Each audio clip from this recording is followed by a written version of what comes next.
जगत माया का प्रतीक है। इन तत्वों की सिद्धि हमारे अंदर है और इन तत्वों का असंतुलन भी हमारा ही कृत्य है। जिस प्रकार से जगदीश्वर पूरी धरा का पालन कर रहे हैं, उसी प्रकार वह हमारी देह का भी पालन कर रहे हैं।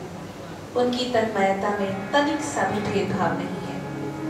अतः हम जिस प्रकार से तत्वों के प्रयोग से जो भी कर्म करते हैं, फल भी उसी के अनुरूप पाते हैं। आइए इस जीवन का सब भार उनके हाथों में सौंप कर उनकी कृपा के पात्र बने।